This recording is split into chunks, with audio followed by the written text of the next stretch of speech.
Okay, so we're joined here today with Kent State alumni and former member of the Italian national team, Luca Civello. First of all, how you doing? How's the summer golf been going? I know you graduated recently, so how's everything been? It's been hard. I was a little tired after the last sprint, the last rush to finish college. But it was nice coming back home and having some time to prepare the tournaments. It's been a long summer, but looking forward to Q school. Yeah, so that's speaking of Q school, which tour are you going to be playing on, and how's that going to be looking here for the next few months? Um, so I'm gonna play the Q school for the Ops tour, which will be November 7th and 8th, the first stage, and then 13 through 15 of November, second stage. So that would be where I'm gonna head and start from there and see how it goes. Try to get a nice card, like a full status or anywhere close to that, and try to work it up from there. Yeah, good deal, good deal. So you practicing a bunch, or you still got some events lined up to prepare for that? No, I'm done. I'm playing my last event now, and that would be this is like the a team championship, so it's kind of more fun than like an actual tournament. It's just a little bit of fun to prepare the other tournaments. Have some space to test it out on the course and see where the game's heading. And yeah, this will be the last before Q school, so a little bit of practice and time to try and settle in and get the game in a good spot before the Q school. Gotcha, gotcha. Well, I mean, I'm going to touch a little more about what you've got planned here for the next few months with the beginning of your pro career, but I want to take a quick step back and go back to your college days and your even your amateur career prior. When you look back at your time at Kent State, what are the biggest things you learned from those 4 years, and what was that experience like, being an international student, getting into a whole new environment? How was that whole time like for you?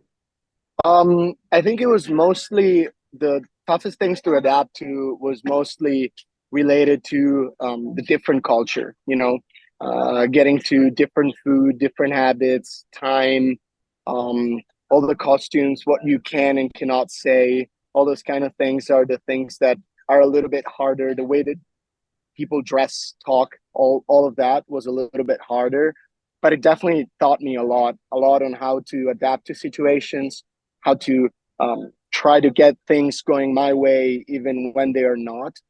And that's a thing that you can really translate on the course. I mean, not always you're gonna go out there and play your best game. Actually, almost never, but you have to adapt and you have to try to work it out and go low or at least shoot the best you can. It's not always gonna be under par, but it's whatever. You're gonna work it off and try to get to the spot to where you optimize every round. That's what the US taught me the most. Yeah, no, I mean, you summed it up well. Having played, a couple of years over there myself, I think you've hit the nail on the head there. It's all about adjusting and kind of figuring things out on the fly. And, in terms of that now going into your pro career and looking still a little back at your amateur days, because obviously you had a pretty great career, nationally speaking as well. Yeah. Through all of that, in terms of preparation, what are you going to be taking over into that pro career? Whether it's whether it's stats, coaching, all these different things. What's going to be the main thing that you're carrying over from the amateur to the pro side of things? Um, it's definitely, I would say it's definitely the part that goes around like analytics. So going around my round, I've always been since I was like 16. I've kept note of every shot I've hit on my yardage books, and I wasn't really using any software back then before the US to help me analyze my stats. But I was trying to figure it out through Excel or writing it down. Trying to sum it up in percentages and try to figure out that. I've always been a very numerical kind of guy, so that's a thing that I will continue to do because I feel like it's the only, like, they only tell the truth. You can't go wrong when you have numbers that support that. And speaking about up game, for example, like seeing those green numbers or seeing the areas to improve, and all the possibilities and all the chances that it gives you to be precise with your numbers, that's, to me, that's phenomenal. Like being able to select the line where you were actually hitting, which is not always the pin. You're not always aiming at the pin. That gives you the dispersion to your actual target, which is far more important than the dispersion towards the pin, because you're not always able to aim at the pin. So definitely stats is what I'm looking forward to carry over from my amateur career to the pro career. Yeah, I mean, obviously being definitely much more number oriented, and that's becoming more and more, I think, of the new normal, for all the high level amateurs and pros trying to really break through. From your side of things, just with up game, how has it really helped your game? Like, what's the biggest thing that you use, week in, week out to be ready to perform every week? Is there any specific thing?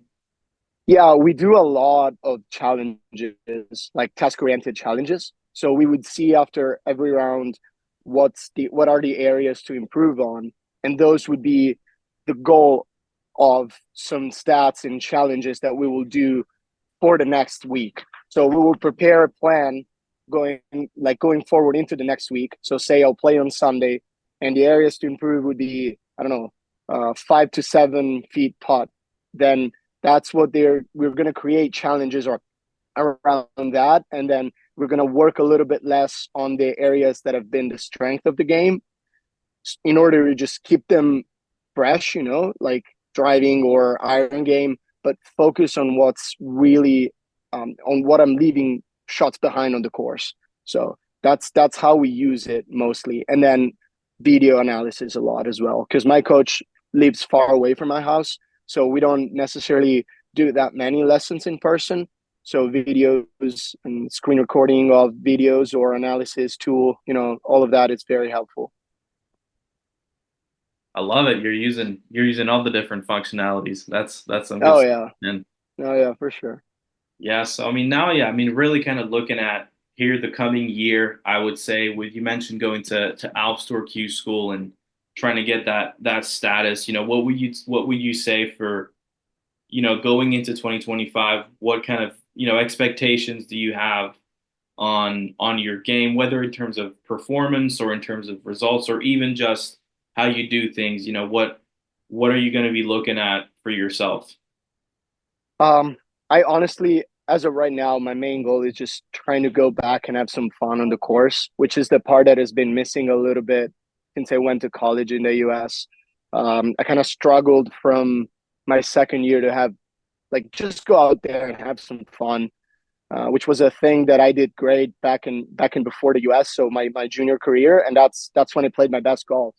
When I went out, I had fun. I was not scared of any shot, and I was not thinking about how to not make a bogey or how to make a birdie. I was just going out there and trying to make some birdies, and that's when I had more fun, and that's when I played the best. So that's what I'm really looking forward, trying to actually have fun again on the course. I think the game is in a good spot. It's definitely better than what it was when I was a junior.